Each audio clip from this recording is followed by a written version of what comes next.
Okay, as all of us are becoming senior, or going through our senior year, we're all leaving the education system. So I want all of you to think about your favorite teacher that you've had over the last 13 to 15 years. What made them your favorite? Was it how they treated you, something that you did in their class, something that you learned? Teachers are the most influential people in our lives as we are children and as we're growing up. They're the ones that we spend most of our time with, and they're the ones that we can go to for most things.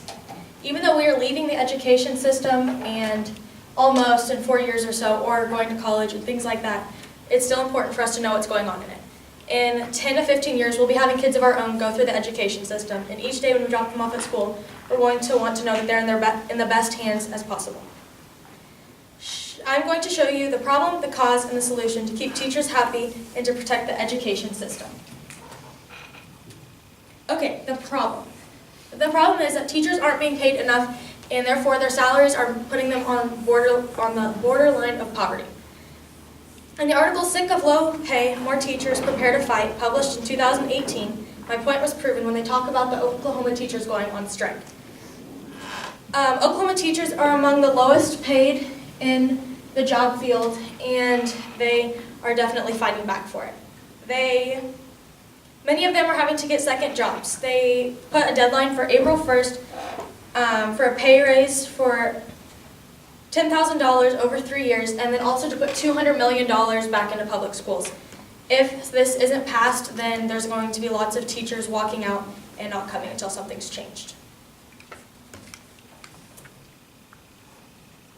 In the article, Life of American Teacher, published in 2018, my point was proven when we learned about Hope Brown. Hope Brown is a history teacher at a high school in Versailles, Kentucky. She has to go twice a week to donate plasma in her blood, and she has to donate most of her clothes to consignment, and she's also working a second job just so that she's able to pay her bills. She did earn her master's degree in secondary education, but that's still not enough. The pay that she's getting in Kentucky isn't enough for her to live off of and to provide for her family. She goes to work from 5 in the morning to 4 p.m. every single day, but she still has time to do these other things just so that she can get by. Okay, now let's look at it by each state. So we can see that the states that pay teachers more than $70,000 a year is Alaska, California, New York, Kentucky, and New Jersey.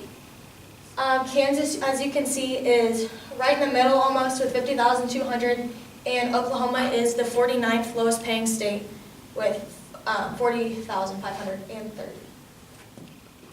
It is interesting to look and see because some of the states are realizing that teachers need to be paid more and that they're very influential people, and so some of the states are jumping up into $60,000 to $70,000, but there's not as many going down as there were in 2000. Another big problem that we are seeing is people aren't wanting to go into the education field. And do you blame them for not wanting to do that?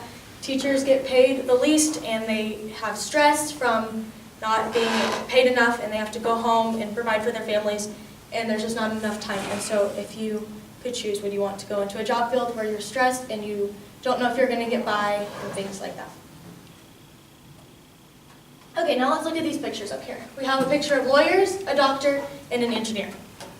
Something that's in common between all of these people is they all had to go through school just like every one of us. They all had elementary school teachers, they all had middle school teachers, they all had high school teachers, and all of them had to go through college as well. They had to be taught the basic things of just English and math and things like that to get them where they are today. And if they didn't have teachers to do that, then they wouldn't be where they are. Another big thing is if the teaching in the education system decreases and we lose more teachers and we don't have the quality of teachers that we need, these job fields aren't going to be as strong, and then our economy will soon fail following that. Okay, so another thing is teachers are also having to put in extra time after they leave and in their summers. Teachers are expected to, if they have to change rooms, to not whine about it and just do it and get their rooms from the boxes to looking like that in 2 months without getting paid for it at all. They have to go to the hot schools and do all this work just so that they can teach our students. they're also having, on the small salary that they get paid, they're also having to use their own money to put it back into their classroom. They're having to buy some of their own school supplies, they're having to pay for things so that their students are able to learn and buy supplies for projects and things like that. Lesson planning, they're having to go in just like Hope Brown. She has to go in at 5, and so that's 2 or 3 hours of lesson planning in the morning, and then she has to stay after school to do it as well. Teachers get planning period, but especially at the elementary level, you don't know how your students will be acting that day and if you're even going to get that time. You get your lunchtime, but you're not going to want to plan over your lunch, and the planning time that you have can be shortened or taken away from you. Okay, so what is this causing? By teachers not getting paid enough and things like that, it's causing teachers who don't want to be there.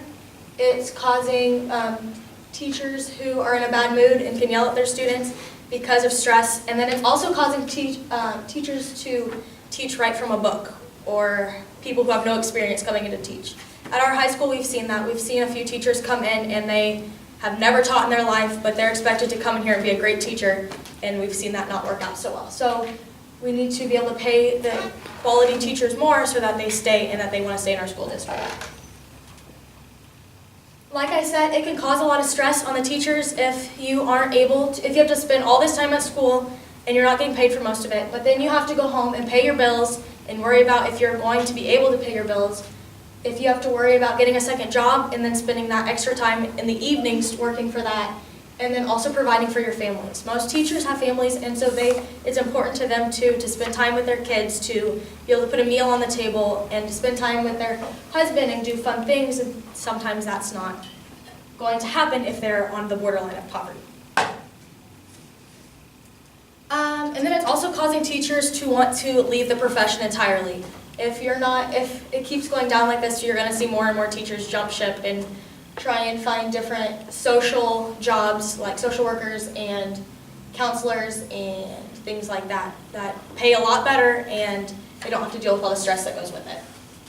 Education is something that's different than other jobs. If you work in an office job, you go to work, you do your job, you work, and then you go home and you get to leave all that at your workplace. You don't have to take it home with you and worry about lesson planning and creating things for each day. You get to leave it. And so those jobs, you only have to work from 8 to 5 rather than 5 in the morning to 4 at night. Some solutions that could help this is to, obviously, it seems easy, but it's not, to get more funding towards education and towards public schools and their teachers.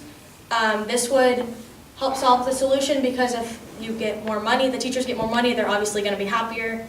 And if you want teachers to be happier, then they're going to put a lot more time into their work. Another solution is the babysitter salary. Okay, so let's say that each teacher says, or the district decides that each teacher should be paid $3 per student each hour. This doesn't include their planning times before or after school, their lunch, or anything else that they put in at home or anything. Let's say they have 30 students in their class, so that would be $90 an hour.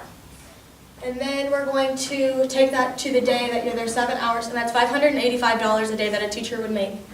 If you multiply that by 180 school days, that's $105,300 that they're making. That's more than doubled what they're making now. So it's saying that if a babysitter is making that much, then if we went by that logic, a teacher should be making double of what they are.